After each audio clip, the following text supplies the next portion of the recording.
सीधे मुद्दे पर आते हैं। अगर अटेंशन और रिटेंशन को बरकरार रखना है तो एक ही तरीका है, एक जबरदस्त अनस्किपेबल हुक की अनैटमी को समझना। आज के इस विश्लेषण में हम इसी मैकेनिक्स को पूरी तरह से डिकोड करने वाले हैं, बिना किसी फालतू इधर उधर की बात के। ठीक है, आइए इसमें गहराई से उतरते हैं। आज की चर्चा के मुख्य बिंदु हैं हुक की संरचना, गलती नंबर 1 देरी, गलती 2 शब्दों की उलझन, गलती 3 अप्रासंगिकता, गलती 4 अरुचि, और आखिर में उस एक कंट्रास्ट के रहस्य को भी खोलेंगे जो इन सबका पक्का इलाज है। तो सबसे पहले बात करते हैं एक हुक की संरचना और उसकी बुनियादी ज़रूरतों के बारे में। एक सक्सेसफुल स्क्रिप्ट हमेशा एक हेल्दी और सॉलिड बेसलाइन से ही शुरू होती है।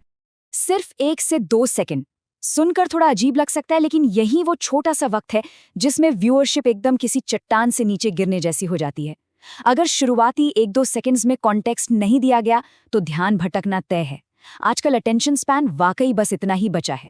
एक हुक का एकलौता काम है दर्शकों को रोके रखना, और उसके लिए 2 इंग्रेडिएंट्स बिल्कुल मैंडेटरी हैं। पहला, टॉपिक क्लैरिटी, यानी मुद्दा क्या है ये शीशे की तरह साफ होना चाहिए।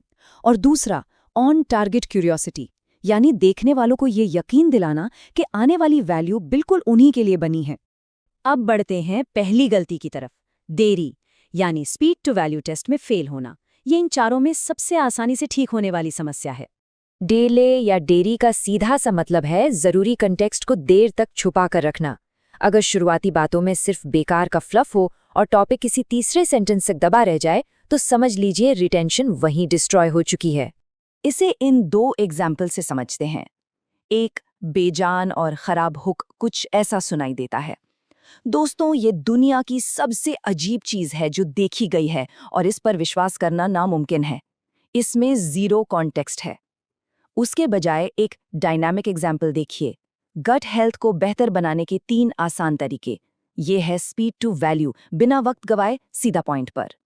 दूसरी गलती है शब्दों में उलझन, यानी कॉम्प्रिहेंशन लॉस। देरी खत्म करने के बाद भी ये फ्रेजिंग एक बड़ा मेंटल रोड ब्लॉक बन सकती है। कंफ्यूजन तब पैदा होती है जब वर्ड चॉइस या सेंटेंस स्ट्रक्चर इतना कॉम्प्लेक्स हो कि दिमाग ये असेस ही ना कर पाए कि कंटेंट काम का है या नहीं। जब बातें सिर्फ आधी समझ आती हैं तो कॉम्प्रिहेंशन रेट बुरी तरह गिरता है और लोग तुरंत क्लिक अवे कर देते हैं। एक उलझा हुआ सेंटेंस सुनिए, जो ऑनलाइन पैसा उन्होंने बनाया वो कमाना सबसे मुश्किल है अगर वैसी जर्नलिंग प्रैक्टिस डेवलप नहीं की जाए। काफी थकाने वाला है ना? अब इसका बेहतर रूप सुनिए। उनकी ऑनलाइन पैसे कमाने की सीक्रेट थी उनकी इनसेन जर्नलिंग प्रैक्टिस। बस शब्दों को थोड़ा सा रीऑर्डर किया और पूरी कंफ्यूजन एक झटके में गायब। तो यहाँ सबसे जरूरी पॉइंट ये है कि इस कंफ्यूजन का इलाज कैसे हो। इसके 3 एक्शनेबल तरीके हैं। पहला, कम और बहुत ही सिंपल शब्दों का इस्तेमाल। दूसरा, स्क्रिप्ट को छठी कक्षा के रीडिंग लेवल पर रखना। और तीसरा, डायरेक्ट एक्टिव वॉइस का यूज। AI टूल्स इसमें बहुत काम आते हैं। आखिर में जो सिंपल है वही असरदार है।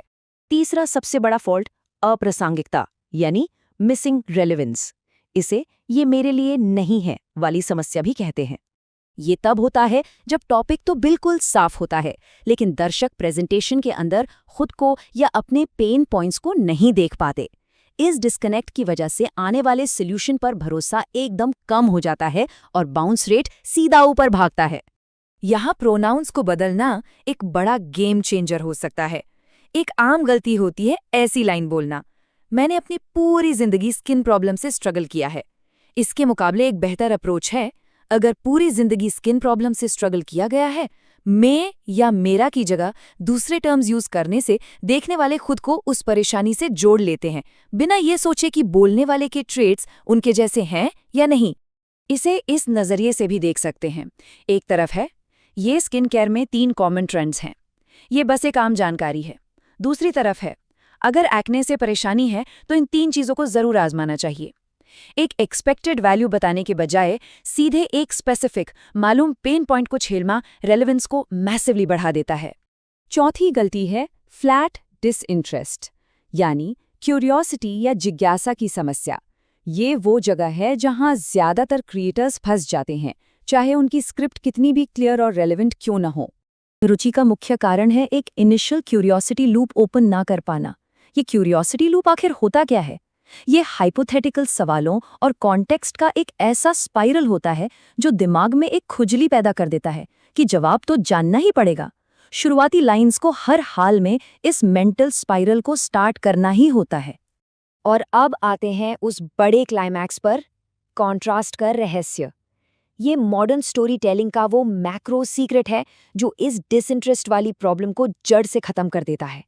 अब इसमें जो सबसे दिलचस्प बात है वो ये कि कॉन्ट्रास्ट असल में एक फिजिकल या मेंटल दूरी होती है। एक तरफ है करंट कॉमन बिलीफ यानी पॉइंट ए, और दूसरी तरफ एक नया ऑल्टरनेटिव पर्सपेक्टिव यानी पॉइंट बी। जब पॉइंट ए के खिलाफ पॉइंट बी को सेटअप किया जाता है तो एक ऐसी इररेजिस्टिबल क्यूरियोसिटी बनती है जिसे छोड़कर जाना नामुमकिन हो जाता है।